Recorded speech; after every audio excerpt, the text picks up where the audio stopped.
nos jogos principais do Flamengo. Sim, mas olha o nível dos jogadores. Sim, o nível é ótimo. O nível é ótimo. Por isso que eu já defendi aqui, e volto a defender, o planejamento que ano passado o Dorival conseguiu fazer no Flamengo. Olha aqui, o time principal vai jogar as Copas e no Brasileiro vai ser o time reserva.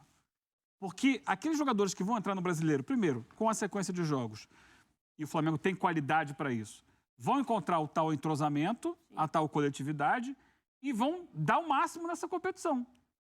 Pode ser que não seja o suficiente para ser campeão, mas eles vão estar jogando, eles vão estar até podendo se destacar para ganhar um espaço no time considerado principal, o time das Copas. Concordo e o Flamengo com você, mas você lembra que o Dorival foi muito criticado por causa disso. Em alguns jogos, ele foi criticado.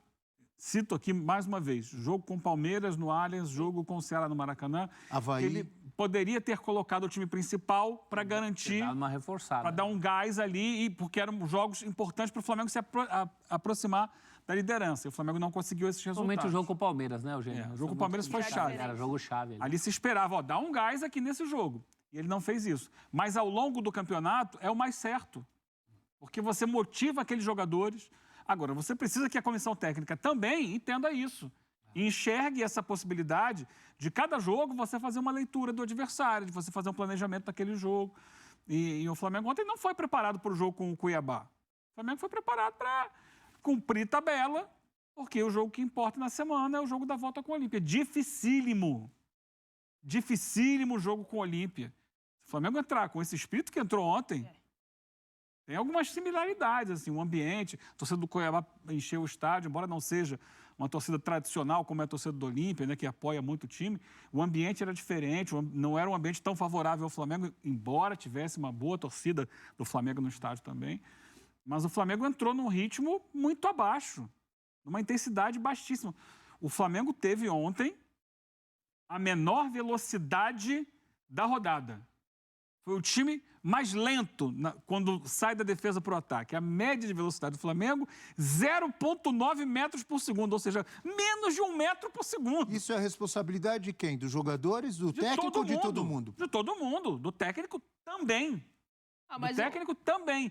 Mas também dos jogadores. A parcela maior para mim fica por conta dos jogadores, porque o técnico não entra em campo. E o técnico está ali na beira do gramado, como sempre ele fica, mas a cobrando mensagem, a intensidade do jogador. A mensagem que se transmite para um time, né, como esse time sai do vestiário, isso tudo, a motivação, muitas vezes sai do técnico. A exigência, a cobrança. É que no jogo o que ele podia fazer, fez. O Abel leu as alterações aí. Ele fez, tentou mexer. Depois que a coisa já tinha... Olha essa transição. Depois do leite derramado, né? Não, gente, por favor, essa troca de passe do gol do Cleison, pelo amor de Deus. A defesa do Flamengo está completa. Olha lá. Ele vai e ninguém. Ele tem 5 jogadores, tem 2 jogadores do Cuiabá fazendo a troca de passe e ninguém tira a bola. O Cepelini começa a jogada, depois ele vai dar a bola para o Cleison, que tabela com o Deivinho e faz o gol. Acho que tem muito mérito do Cuiabá, mas sim. Mas essa questão do Flamengo acontece também com o time titular. Sim. A defesa... Mas já era um problema também. O Flamengo é o time, era até poucas rodadas, não sei, não tem como atualizar agora, mas ele era, até pouco tempo, o time que mais sofre finalizações no Campeonato Brasileiro. O time que mais sofre finalizações no Campeonato Brasileiro é o Flamengo. Como assim? É verdade, porque ataca muito, a defesa fica desprotegida. O adversário, quando chega, chuta. Não converte, mas chuta. Olha a lentidão na recomposição.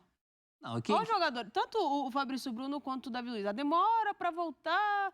Ali no segundo tempo houve uma questão, né? Porque o Ayrton Lucas se machucou ou foi poupado no intervalo. O Thiago Maia, né? Thiago Maia passou a ser o lateral esquerdo e 2 gols saíram ali.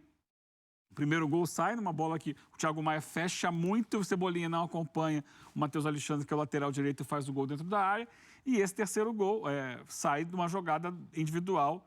Entrou muito bem no jogo, né? O Wellington Silva. O Alan já tem que sair para dar a cobertura, que já não está o Thiago Maia ali. Sim. O Thiago Maia não se encontrou no espaço do lateral esquerdo. E ele é muito rápido, dribla, vai para a área. E do outro lado, o Wesley, que sai do banco também, não consegue acompanhar o Daverson, que entra sozinho para fazer o gol. A gente tem uma tela com a diferença de desempenho do Flamengo nas Copas e no Campeonato Brasileiro, para a gente analisar.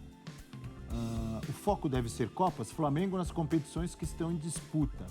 no Brasileirão, 18 jogos, com 57,4% de aproveitamento. Nas Copas, 14 jogos, 71,4% de aproveitamento. Só 2 derrotas. No Brasileirão já são 5 derrotas. Então, a gente pode analisar também a média de gols marcados, ela é maior nas Copas. A média de gols sofridos, ela é menor nas Copas. E quando a gente fala que o Galo estava mal, não tinha vencido com o Felipão, venceu, muda o ânimo, mexe no emocional para o jogo decisivo de Libertadores. E o Flamengo, ao levar essa pancada de 3-0 para o Cuiabá, pode afetar, Natália, o jogo do Defensores del Chaco em Assunção contra o Olímpia? Ou nada a ver? A gente está vendo que nas Copas é outra coisa. Acho que um pouco menos, porque os jogadores que jogaram são jogadores que normalmente vêm do banco de reserva. É uma motivação e a gente está vendo isso nos números. A motivação do Flamengo vai um paralelo em relação, corta ali, faz um risco e vai nas Copas. Eu acho que a motivação por ser só 90 minutos, não tem como recuperar ali na frente. É uma decisão, se a gente tomar um gol, vai ter que ir para os pênaltis. Se tomar o segundo, vamos ter que correr atrás para não ser desclassificado. O investimento que o Flamengo faz, ser desclassificado numas oitavas de Libertadores, seria não um fracasso, mas uma decepção. Seria um desastre. O Terrível. planejamento seria um desastre. Porque aí você vai ter que Time correr que atrás ganhou- do Campeonato Brasileiro. Como é que você corre atrás do Campeonato Aí já Brasileiro? não tem- Já ficar tá, com a já Copa tá do muito Brasil. difícil. Aí você fica com a Copa do Brasil. E tem chances reais e claras de se classificar depois do resultado contra o Grêmio em Porto Alegre. Mas é muito pouco para um Flamengo, mas fala muito do que é o planejamento do futebol do Flamengo. Com trocas sem sentido. Trocou o Dorival, sem sentido algum, começa uma temporada horrorosa, até achar ali, sair o Vitor Pereira e entrar o São Paulo para rodar esse time. Melhora, mas não melhora o suficiente. Você tem a memória melhor que a minha, Bel. O Nem Flamengo sempre. fez uma grande atuação no jogo de ida com o Grêmio na Copa do Brasil, na semifinal da Copa do Brasil. Deitou. De lá pra cá, quais foram os jogos do Flamengo? Depois jogou com o Galo, não foi? Deixa eu ver aqui. Jogou com ganhou o do Galo e O ganhou. jogo do barulho. Ganhou de virada Mas não jogou do Galo. melhor que o Galo. O Galo jogou melhor, foi superior. O Flamengo, até fazer o gol, Virou no final. tinha cinco finalizações. Depois do Grêmio, se eu não me engano, ele ganhou do Vou Galo ver. e ganhou do Olímpia de 1-0, não é isso? É. Flamengo. Não é isso? É isso. E agora tomou 3-0 do Cuiabá. 3 jogos. Depois do Grêmio, ganhou do Galo, ganhou pela Libertadores e perdeu de Nenhum deles 3-0 do teve uma Cuiabá. grande atuação como teve contra o Grêmio. Contra o Grêmio ele jogou muito bem. Sim, foi o último grande jogo. Jogou do muito Flamengo. bem. Jogo com sobra. Em termos de rendimento do time, o Flamengo não conseguiu ter o mesmo rendimento. E no jogo anterior, 2 empates seguidos, né? Um com o Fluminense em 0-0 e o outro com o América em 1-1. É isso, com o Antes do América em Grêmio. 1-1 Antes do no Maracanã é que a gente vê assim, a média de gols que o América sofre no campeonato é impressionante, né? Tem 40 gols em 17 jogos. O Flamengo foi fazer um gol no América no último minuto numa bola levantada na área. Como tinha sido contra o Corinthians, naquela oscilação que a gente falava, mas era um começo de trabalho do São Paulo. E agora já não é mais um começo. Contra o América flertou com a derrota. Contra o Galo, até acho que, é verdade, não foi durante todo o jogo. Mas aquele segundo tempo, a participação do Arrascaeta, o A entrada jeito do que o Arrascaeta time muda. vira, ali teve esse espírito de Copa, que o Sampaoli fala, num jogo de ponto corrido. A questão para o jogo com o Olímpia é que a semana já tinha sido tumultuada. Quando a gente fala de espírito, de ânimo do Flamengo, a semana já foi tumultuada.